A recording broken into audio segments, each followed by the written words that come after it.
And don't forget, you can send us your questions and comments for Listeners Takeover, like this one from Phil, who says, I've been running an aluminium Specialized Diverge gravel bike set up for road riding since the pandemic and I love it.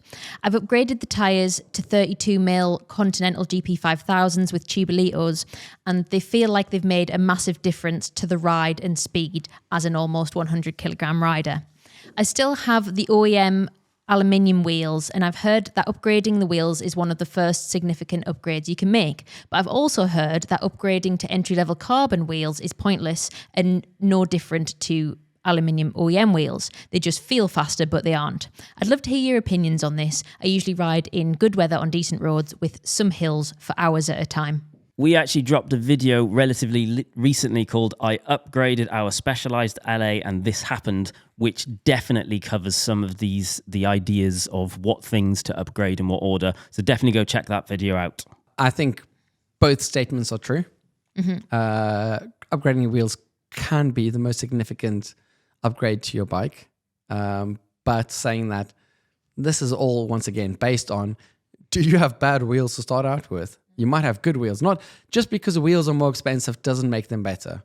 There are brands out there releasing wheels at £8,500, which I can tell you now are not better than the £2,000 wheels out there. Your friends might think that you've won the lottery and you've got loads of money, but that doesn't make the wheels better. So, I mean, DT Swiss do, I don't want to call it entry-level wheels, but let's talk on the more enthusiast side of things. They do wheels at 350 quid, which are excellent wheels.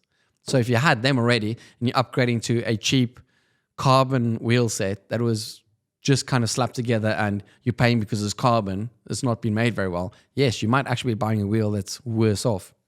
Saying that though, then you got carbon wheels at £2,000 that I think are terrible, but you got carbon wheels that Scope's got the new S4s out at £900. I think they're excellent. So it's a bit of a, unfortunately, it's not as simple as just saying upgrade your wheels.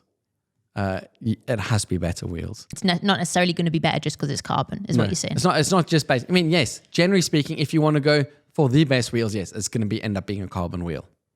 But you get really good aluminium wheels as well, and you get really bad carbon wheels. So it's not a clear cut, unfortunately. It's not as clear cut as just saying buy carbon wheels is better. It gets a lot more complicated in terms of what do you want to get out of the wheel. So if you want to have that more aerodynamic feel when you're out of the saddle, your bike almost feels slower, then you want deep section wheels, but then crosswind's an issue. Then if you want your bike to feel really nippy and fast like a go-kart, you want really shallow wheels because your bike will just steer much quicker. This obviously, it's a very similar effect to changing a stem length actually. Then you've got aspects of, so are you riding more gravel? So then you want a wider internal rim width so your tire sits better and doesn't roll as much if you're running big tires. If you wanted, there's just so many factors to take into consideration. But yeah, I mean, I remember my first actual wheel upgrade as a kid on my road bike, and yes, it was a monstrous difference. The wheels looked exactly the same. They were both alloy. The hubs were very similar. It went from Novatex to a set of Campag Electrons. And yes, the difference was massive. But saying that, that wasn't because it's carbon alloy. It's a difficult thing to say yes or no to. So don't just fall for the marketing. For the marketing, unfortunately, yeah. But it's difficult because if you don't fall for the marketing, who do you listen to? I would generally say, what I say to people is test your sources.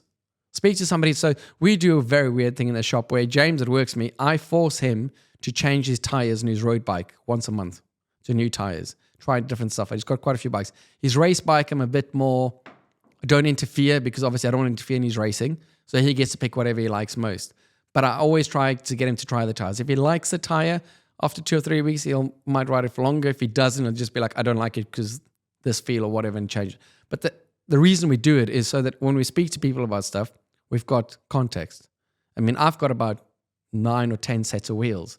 So I try a bit different things. Also, often ask brands to lend me stuff so I can just test it out to see what it's like. And then it just gives you a bit more feeling. So find somebody that's tested a lot of stuff and then ask them about what have they anticipate, but always make sure that they've ridden more than one thing. It's not a thing of just, I've only ridden these pedals, so for that reason they're the best. Well, no, that doesn't mean anything. Or I've only ridden these tires, I've never had a puncture. Yes, you might just be really lucky.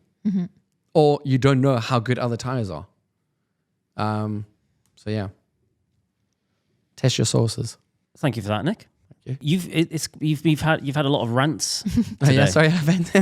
Well, seeing that I'm on my deathbed over here, I thought, I'll just get it all out and then I can die in peace. Yeah.